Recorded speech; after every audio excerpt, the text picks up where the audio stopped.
परम सत्कार्यो गुरु प्यारी सात संगत जी राधा स्वामी जी।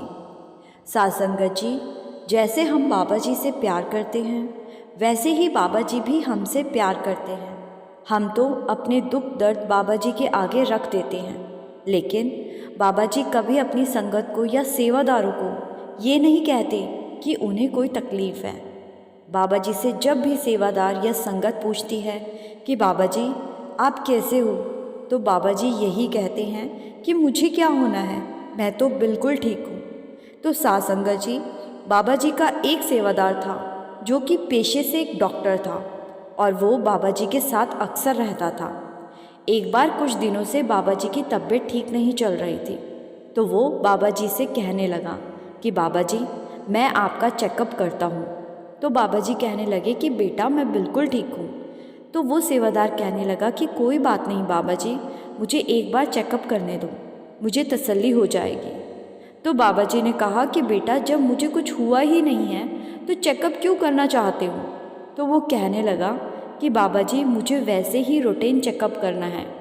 तो बाबा जी मुस्कुरा पड़े और कहने लगे कर ले भाई, तू भी अपने मन की, अब तू इतनी ज़िद कर रहा है तो कर ले चेकअप। तो जब उसने बाबा जी की नब्ज़ चेक की तो वो बहुत हैरान हो गया।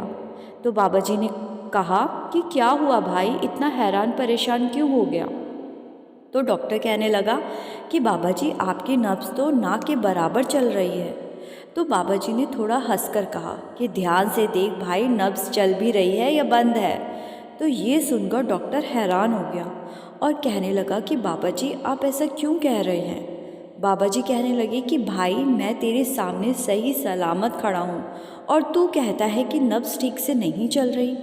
तो डॉक्टर कहने लगा लेकिन बाबा जी आप मुझे बताएं कि आपकी नब्ज़ इतनी धीमी चल रही है और फिर भी आप मुझे चेकअप के लिए बार बार मना क्यों कर रहे थे। तो बाबा जी ने उससे जो बताया वो सारी संगत बड़े गौर से सुनी। बाबा जी ने कहा कि मेरी सांसें तो मेरी संगत के दिलों में बसती है, मेरी नब्ज़ मेरी संगत के दिलों की धड़कन के साथ ही चलती है। तो ये बात डॉक्टर को समझ नहीं आई। तो उसने बाबा जी से कहा कि बाबा जी आप मुझे समझाइए। तो बाबा जी ने कहा कि ठीक है, अब तू चेक कर मेरी नब्ज़।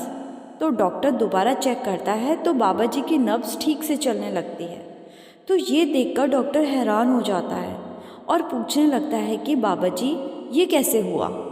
बाबा जी ने कहा कि मेरी मर्ज़ी के बिना मेरा कोई चेकअप नहीं कर सकता, तू बार बार ज़िद कर रहा था इसलिए मैंने तुझे ये नज़ारा दिखाया।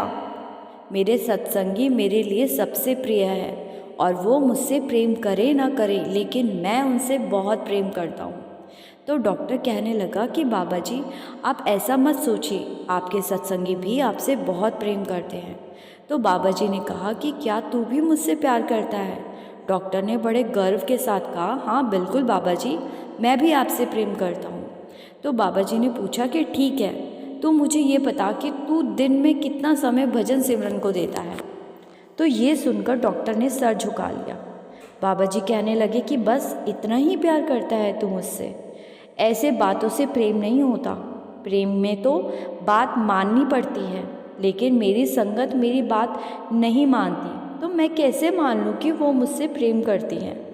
ये सुनकर डॉक्टर कहने लगा कि हे मेरे सद्गुरु, मैं अपनी इस भूल पर शर्मिंदा हूँ, मैं भजन सिमरन नहीं कर पाता, मुझे माफ़ कर दीजिए, लेकिन मैं अब से भजन सिमरन करूँगा। तो बाबा जी कहने लगे कि भाई माफ़ी मत मांगो, सिर्फ भजन सिमरन किया कर, मेरे लिए उतना बहुत है। सात संगत जी, हम अपने सद्गुरु से ना जाने कितनी चीज़ें मांगते रहते हैं, लेकिन सद्गुरु हमसे बदले में सिर्फ एक चीज़ मांगते हैं और हम वो भी उन्हें नहीं दे पाते। हम सद्गुरु से उम्मीद रखते हैं कि वो मुसीबत में हमारा साथ दे और हमें बुरी चीज़ों से बचा कर रखे, और वो रखते भी हैं, लेकिन हम क्या कर रहे हैं, सत्संग सुनने जाते हैं तब उस एक घंटे के सत्संग का हमारे मन पर इतना ज़बरदस्त प्रभाव पड़ता है और हम मन ही मन संकल्प भी ले लेते हैं कि चाहे कुछ हो जाए लेकिन अब हम गुरु का हुक्म ज़रूर मानेंगे। लेकिन जैसे ही हम सत्संग सुनकर घर लौटते हैं तो हम फिर अपने उसी पुराने रंग में आ जाते हैं, फिर दुनियावी झमेलों में खुद को उलझा लेते हैं। तो क्या फ़ायदा ऐसे सत्संग सुनने जाने का। साथ संगत जी, हमारा हाल इस सत्संगी के जैसा है जिसके बारे में मैं आपको आगे बताने जा रही हूँ। एक सत्संगी कई सालों तक एक संत का सत्संग सुनने जाया करता था। संत रोज़ शाम को प्रवचन दिया करते और ये सत्संगी आदमी रोज़ अपने घर से अपने स्कूटर पर वहाँ प्रवचन सुनने पहुँच जाया करता था। संत जी काम, क्रोध, लोभ, अहंकार जैसे विकारों को छोड़ने और प्रभु के नाम को जपने का उपदेश दिया करते थे। जब कई साल बीत गए तो एक दिन प्रवचन के बाद वो आदमी संत के पास गया और कहने लगा कि मैं पिछले कई सालों से आपके यहाँ आपका सत्संग सुनने आता हूँ, लेकिन आपके प्रवचनों से मेरे जीवन पर ज़रा भी प्रभाव नहीं पड़ा। मेरा मन पहले भी अशांत था और आज भी अशांत है, तो क्या फ़ायदा हुआ आपके प्रवचन सुनने का? संत ने उसकी ओर देखा और मुस्कुराकर पूछा कि बेटा, तुम रहते कहाँ हो? तो उस आदमी ने अपने गांव का नाम बता दिया। संत ने कहा कि ये जगह कितनी दूर है और तुम वहाँ से कैसे आते हो और जाते हो? तो आदमी ने कहा कि मैं अपने स्कूटर से आता हूँ। फिर संत ने कहा वहाँ पहुँचने में कितना समय लगता है? तो आदमी ने ये भी बता दिया। फिर संत ने एक आखिरी सवाल पूछा कि क्या तुम यहाँ बैठे बैठे अपने गांव जा सकते हो? तो वो आदमी कहने लगा कि ये कैसे संभव है, गांव में जाने के लिए तो मुझे चलना पड़ेगा। तो संत ने कहा बिल्कुल ठीक कहा तुमने, अपनी मंजिल तक पहुंचने के लिए चलना पड़ता है। ठीक इसी तरह जब तक हम प्रवचन में बताई बातों को सिर्फ सुन लेंगे तो हम कभी भी मंजिल प्राप्त नहीं कर सकेंगे। उसके लिए हमें उन बातों को अपने आचरण में लाना होगा, अपने जीवन में अपनाना होगा, तभी हमारा जीवन बदल सकेगा। तो साथ संगत जी, कहने का मतलब सिर्फ इतना है, ये आदमी कोई हमसे अलग नहीं है, हम भी इसी के जैसे ही हैं। हम भी सत्संग सुनकर प्रभावित होते हैं, लेकिन सत्संग में समझाई बातों को जीवन में नहीं उतारते। कुछ सत्संगी ज़रूर ऐसे होंगे जो गुरु का हुक्म मानकर भजन सिमरन को समय देते हैं, लेकिन ज़्यादातर सत्संगी मोह माया में ही फंसे हुए हैं। हमें समझना चाहिए कि जब हमारे सद्गुरु हमसे इतना ज़्यादा प्रेम करते हैं तो हमें उनके प्रेम की लाज जरूर रखनी है और पूरे दिन का कुछ हिस्सा भजन सिमरन के लिए हर हाल में निकालना है।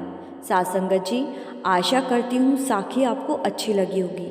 वीडियो को लाइक और ज़्यादा से ज़्यादा शेयर ज़रूर कर दीजिएगा, जिससे और सत्संगी भाई बहन भी बाबा जी की प्यारी प्यारी साखियाँ सुन सके। चैनल पर नए हैं तो सब्सक्राइब ज़रूर कर दीजिएगा। गुरु प्यारी साथ संगत जी, राधा स्वामी जी।